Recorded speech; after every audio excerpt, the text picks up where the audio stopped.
When you play like a lot of systems, like I have, you start to find your favorite bits and bobs from those systems and kind of like carry them around like a set of tools in a toolbox. You don't always bring all of them out, but sometimes it's nice to have those extra tools in your arsenal when running a game.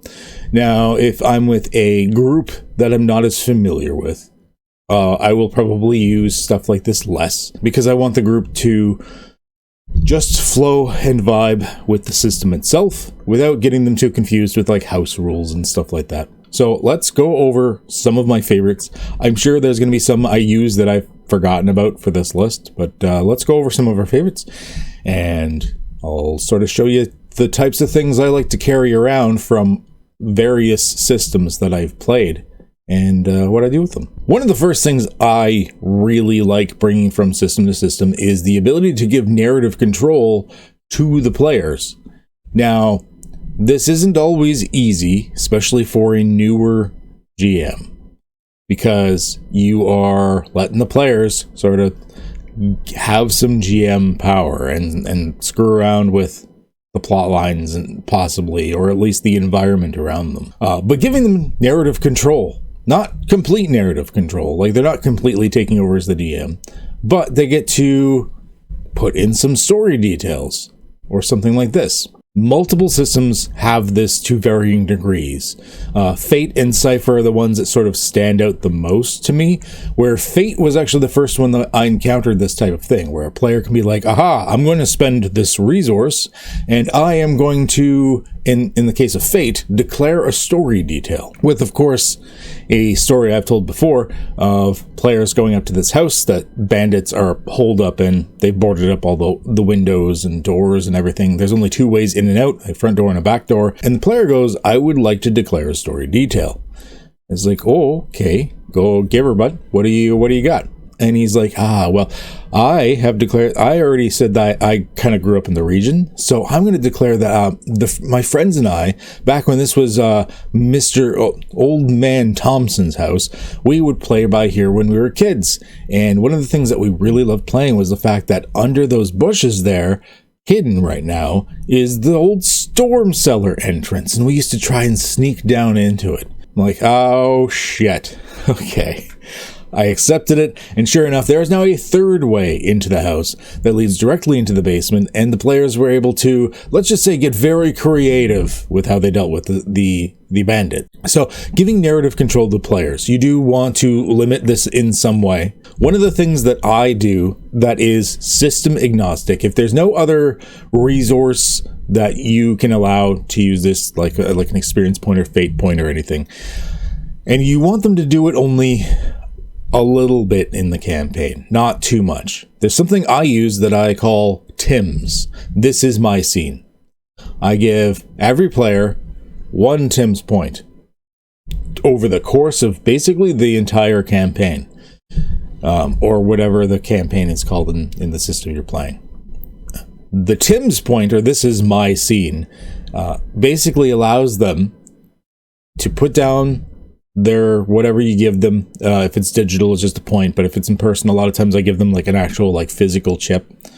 They'll put down the chip and they'd be like, I want to deal with this scene. So whether it's social, combat, whatever, as long as it's not like a very story critical scene or like the big boss fight or something like that, in which case the GM can say no. They say, this is my scene. And I say, all right, you take the reins. And in that case, this is my scene. Within reason, they can't give themselves loads of treasure or anything like that. But the player gets to narrate how the scene concludes. Basically, they get to narrate how the team solves it. And this is a great way to give narrative control. It's system agnostic. Just give a Tim's point. And at some point in the campaign, the player really feels like this is my moment, and they get to be as creative as they want to be. Next are the golden and silver rules of Fate. Fate has rules, like any RPG does, even though it's a like ultra-light rule system. But there are two rules that aren't a mechanical thing so far, so much as a style of play. And the golden and silver rule are basically things I will bring into every game, even if they're not specified. I do, specify them and say the golden and silver rules of fate. The golden rule is decide what you're trying to do and then consult the rules. I find that especially in games like Dungeons and Dragons or Pathfinder, people feel limited by the rules, which is, I think, the opposite of what RPG should be. It's like the main thing I think is a difference between a board game and an RPG. A board game tells you what you can do. These are the rules. This is what you can do. You may roll a d6 and move this many spaces. You may only stay on these spaces, and you have to do what the cards say. Cool. Whereas an RPG says you can do anything. The rules are just there to tell you what you can't do. But you can do anything else. You just got to consult with the GM. And I feel players, especially in certain systems, forget this. And they play it more like the board game, thinking the rules tell them what they can do. In my games, I try to combat this by, I say, don't worry about the rules. Don't look at the rules right now. What do you want to do, and why do you want to do it? What are you hoping to achieve with this action? In Fate, why you're doing something is just as important as what you're doing. If you're stabbing at somebody with a sword, in Dungeons and Dragons, that's simple. You're just like, I roll my attack, I roll my damage, they take that damage, we're good. But in Fate, if I'm flurrying with a rapier and attacking someone with it, why? Are you trying to hurt them? To take them out, to cause damage in some way? Which there's no actual hit point system in Fate. It's so much as it's how much presence you have left in the scene. Or are you trying to cause a cut to put blood in their eye so it's really hard for them to see? Or are you trying to do something to their arms so it causes an aspect that you can play off of in order to that they have a harder time like moving around? In Fate, you need to say why you're doing something because it can have a dramatically different effect, whether you're creating an advantage, which puts an aspect on it, or it just adds boosts onto an existing one, or it actually does end up causing some sort of physical harm. And I like this concept for every role-playing game. I want you to tell me what you're doing and why you're doing it, because it feels a lot more impactful than just, I attack with my sword. The silver rule is never let the rules get in the way of what makes narrative sense. For anyone that's watched any of my live plays, or any of the live plays by Bad Hair Gaming, or Talking with Adam, you'll notice a theme. We all play similarly as far as some of these aspects go. And one of them is the fact that the rules come secondary to what is fun and makes most sense story-wise at that time. There are plenty of times I will set expectations, be like, all right, I know the rule normally says this, but I think in this situation, I would like to run it like this. And my players are used to it, so they're pretty cool with it. They're not going to be like, well, on page 157, it says it rolls like this. I don't give a shit because right now I'm running it like this because this is what makes sense. So the golden and silver rules of Fate, declare what you want to do before the rules, and then don't let the rules get in the way. I think it's because I like normally to have more of a narrative play style. I know for those watching my Windermere games right now, you're like, that's awfully combat heavy for someone that likes narrative style. Don't worry, this is just during the intro that it is so combat heavy. They are just about to get into the everything, so they're going to get into that. It's not as fast-paced as Akuno High School Spell Club was, which if you watched that live play was a lot more RP heavy in many, many ways. The next tool that I bring with me everywhere is that rifts are everywhere. Rifts, if you've ever played the Rifts role-playing game, which is like the Palladium system, like this, there's a bunch of compatible like Heroes Unlimited and stuff like that. Rifts, let me say I've got a complicated history and relationship with Rifts, but it is, in my opinion, probably one of the greatest settings ever made. I love it. If you don't know what Rifts is, I'm not going to go into detail about it, but TLDR, just like Earth, at one point, something happened and there's like splintered it. Not physically, but like chunks of it were replaced with other dimensions. Hell gates opened up. Like all sorts of weird shit happened as suddenly Rift's Earth became like the central nexus for everything. Rifts, aka portals, would open up occasionally. Some regularly, some intermittently, some just completely chaotically. Entire sections of the planet were literally replaced with other worlds, dimensions, you name it. You can be anywhere, anywhen, anyhow. Rifts doesn't hold itself back. You are just as likely to see a imperialistic warrior in a mecha suit as you are a demon flying through the sky casting fireball magic. It's all there. I don't incorporate it in every game because obviously it doesn't make sense in every game, but I love the idea of Rifts so much because it's infinite possibilities. It's like Sliders or Stargate SG-1. No matter how you feel about the shows themselves, doesn't matter. What is important is the infinite possibilities. You have everywhere you could possibly go and experience things. And it's just magical. And if I get to a point in a campaign where maybe I have a theme or a storyline, and either the story is complete, but we want to keep playing, or the players have gone so far off the rails because I'm not the type to like really railroad my players. If they start to meander, I deal with it and try to make them think that was my idea all along. But if they start to go so far off the rails, I'll be like, all right, time for this to incorporate some rifts of some kind, some portals, some changing. So it's not the setting of rifts itself so much as just the concept of the rifts of being in these different places. Resource depletion from the Aliens RPG. If you haven't read the Aliens RPG yet, it is a really good RPG. It is a dynamite system. I definitely suggest trying it out. There's a reason it won like a butt ton of awards. It's really good. And one of the things I like is the way it handles resources. Whether this is ammunition, sustenance, oxygen, anything that's can go down with use. It's a more cinematic approach because it can be kind of boring in games when you run like, all right, I've got 13 bullets, I shoot, and now I got 12 bullets. Or arrows, I've got 12 arrows, I shoot, I got 11 arrows, but maybe at the end of the battle I can go and search and see if I can get one of those arrows back, bring it up to 12 again, stuff like that. Instead, they roll on a depletion value where at a certain moment, or if a certain trigger happens, or at the end of a scene or whatever, you might roll a depletion value. You don't have to track individual resources.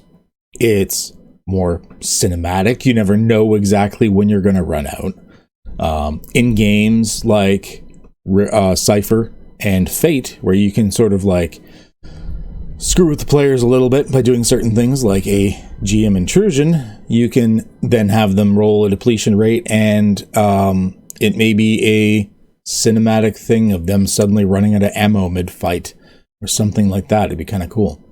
I love the way Aliens does resource depletion.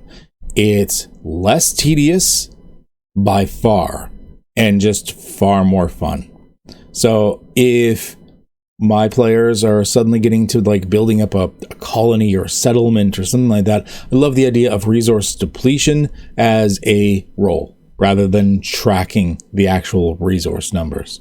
Action challenges. But this kind of flows also into another point I have. I originally was going to have them as separate, but really they're the same thing. And that combat does not have to be a separate ordeal from the rest of the game. So in a traditional standard RPG, your game is kind of split into two. You have combat mode, which begins when you roll initiative and ends when the DM says you're not in initiative order anymore. And everything else. And it can kind of feel jarring when you have to go from one to the other, because you're in the flow, you're role playing, and all of a sudden everyone has to stop and roll initiative. On one hand, sometimes that's a good flag to get people into the right mind space, being like, oh, this is action. This is combat, life or death. But there are some times that you want an action sequence, but you don't want to roll initiative. You don't want to take people out of the flow that they're already in. And I think that Tales from the Loop does this probably one of the best, because Tales from the Loop doesn't have a combat initiative. There is only one mode in Tales from the Loop, because everything is dealt with in the same way. And in this case, for games like Dungeons & Dragons and Pathfinder, obviously that doesn't always work. 90% of the rules, 95% of the rules of these games are combat. It's not like Cypher or Fate or something like that. So how do you deal with that and sort of slip in nicely? Well, that's where you do action challenges instead of it. You don't have to have initiative. Sometimes I will just go down the list, because it really doesn't matter what order they're doing it in. You can even have them determine the order that you're asking them. There still has to be kind of an order, but you don't have to stop and roll initiative to do it, which is a big deal. And you're just going through and just, you're explaining the situation. You're describing it in stages. You ask everybody what they're doing in that stage, and you move on. Maybe it's a skill, maybe it's an attack, maybe it's an ability or spell, something like this. And it could be any sort of action sequence, from the building is disintegrating around you and you're trying to escape, to like you're riding on logs over a rushing waterfall, or you're rushing through a horde of zombies and you're like leaping from rooftop to rooftop. Action challenges are when you want to run any sort of action sequence. These are especially good if you're running against like overwhelming odds sequences, but you want it to be like a cinematic movie and get them through it. Action sequences allow you to do this without the need for actually stopping and doing combat. People don't have to worry about precise measurements. Yes, okay, in games like D&D and Pathfinder, it means that a lot of their abilities are not going to be usable or come into play, but if they're creative with it, maybe it can, and you can still allow a roll with like an extra bonus or something to it. And then, depending on if they succeed, they get victory points. If they fail their roll, they get lost points, and the victory points and lost points can represent different things. Maybe there's a threshold they have to reach to win or lose the encounter, or maybe each victory point gives you something in the encounter, and each lost point takes away or gives you a bad thing in the encounter. You can run it multiple ways. There's plenty of other videos on it. I was just looking them up. Another one that I like to use is rewards by playstyle. Cyberpunk Red did one of the more unique things I've ever seen in an RPG. When it comes to granting experience, it is partly what your character is doing, but it is also partly how the player is acting. It breaks players down, not the characters, the players down into their play styles. Maybe the player enjoys more socializing type of things, or they enjoy the combat more and like doing the combat bit, or they like exploring and delving into the story more and the world lore and everything. Or maybe they're the epitome of being a role player, and they throw in the accent and do mannerisms and all sorts of interesting things like this. Cyberpunk Red gives everybody a primary role out of those 4 concepts and a secondary role, and awards experience out of group things like succeeding at your mission, storyline points, etc., and on your play styles as a player, because everyone plays differently. So why wouldn't you reward that? If you've got one guy that like, he's not big on the role playing, but he really loves to smash heads, and that's his play style, there's nothing wrong with that. Reward him for playing the way he likes to play. and if he does a good job at it. And Cyberpunk Red has this like chart to show you examples of things that players could have done that would have netted them better experience and stuff like this. Obviously, this only applies in situations where you can give a varying amount of whatever character points, experience, etc. If you're running like Dungeons and Dragons and you're using milestones, this isn't something that you could use so easily. Maybe you could figure a way out, but this isn't something you could use as easily. But if you're using experience points or something similar, then the rewards by play style from Cyberpunk Red, very, very good game design. I loved it. So definitely check that out. And I mean, if you're just hearing now for the first time that Cyberpunk's also a role-playing game, surprise! That's how it started. It's been a role-playing game for decades. I've got like the 2020 book back there, and it's always been a brutal, like you can easily die type of RPG. Like it's but at the same time it's got that edge to it. I don't know. This isn't a review on Cyberpunk. I just like Cyberpunk Red and the way they do the rewards by play style. So check it out. Help from Beyond. This was, I think, originally from Fate. Although there could have been other systems that did this before this. Just my first experience with it was from Fate. I think it was in the horror toolkit, but I can't remember. I don't think it was part of the core book. I think it was in one of the toolkit books. Can't remember exactly. But Help from Beyond, I really like this concept. Basically, TLDR, again, without going too much detail, a little bit of detail, is a character dies. It happens. In most games, it happens. There's only a couple of games I can think of, like Tales from the Loop, where your character can't die. But in most games, your character can die. That's the ultimate cost. And if your character dies, what does the player do for the rest of the session? Because you might not, as a GM, be in a situation or ready to bring in a new character. So they're making a new character. And even if they already have a character made, you might not be able to bring them in right away or something like that. So that player is just sitting there watching everyone else play. That kind of sucks. Help from Beyond allows them to continue playing their character for a little bit, even after they're dead. Well, how does that make sense? Easy. For the rest of the session, after they have died, the way I do this is you can only do certain things. They're like knowledge and some non-physical skill checks. This sort of represents your character and the other characters having interacted in the past, maybe in scenes that you haven't actually role-played out. I mean, think of how many nights characters have sat around the campfire and chit-chatted and gotten to know each other that you haven't role-played out. And out of those days, weeks, months, years that your characters have spent together, they've probably learned a lot about each other. So, say the wizard dies in the previous room. He's dead. He was their main font of knowledge. And the fighters, and the rest of the group's just like big dumb fighters. And they get to the next room and there's this big arcane sigil on the wall. And they're like, shit, we don't know what this means. The wizard is dead. Well, using Help from Beyond, I would still allow the wizard to roll. I might possibly make it a slightly harder, but maybe not. Maybe not. I do want them to participate.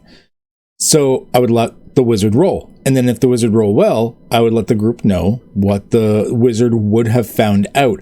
And they can role play it out.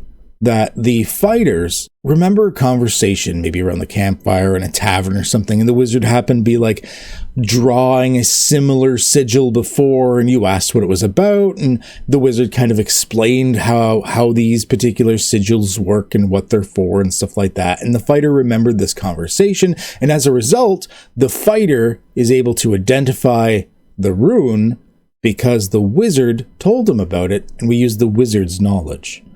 Doing this Help from Beyond means that even though your character is dead, that doesn't mean you have to stop playing and just watch the rest of the group. I think this was an amazing concept, and it's not something you have to worry about too much mechanically. The mechanic's are already there. Their character sheet's not gone unless you've like repped it up in a nerd rage or something, in which case maybe step away from the table. But the help from beyond I really liked, and I thought it was really well done. So I like to use this in as many of my games as possible. This way, if I'm ready to bring in a new character and they have a new character, great, we'll just bring in a new character. But if they're not ready, if they don't have a character, or I'm not in a stage where I'm ready to bring in that character because of where or when the PCs are, then Help from Beyond lets a player stay engaged and have fun. And finally, another thing from Cypher, because Cypher's got a billion tools and they're all awesome, is Horror Mode. Horror Mode is basically a way to escalate tension by bringing up the ability for the GM to interfere with the players. Now, this is something that doesn't work in every system, and if you're using it in a system that's not like Cypher or maybe Fate to a degree, it would be more and more difficult to put in. But I think it's worth it when you want specific situations. Basically, Horror Mode brings that floor up for some bad things to happen. In Cypher, it's the GM intrusion rate goes up. And it keeps going up every cycle, which could be every round, every minute, depending on the situation. In Cypher, then as the GM intrusion rate goes up, then little things could happen. A player could still pass a check, but roll below that Horror Mode, the new GM intrusion rating. And so even though they've passed the check, they can hear the monster in the background getting closer. You could do similar things. Basically, it suggests in Horror Mode that you don't like completely screw over the player as the Horror Mode gets worse, so much as just it's a way to further the tension. So in something like Dungeons and Dragons or Pathfinder, in a lot of circumstances, rolling a 1 is a big deal. Even if it's not a big deal with that particular check, you could start making it a big deal.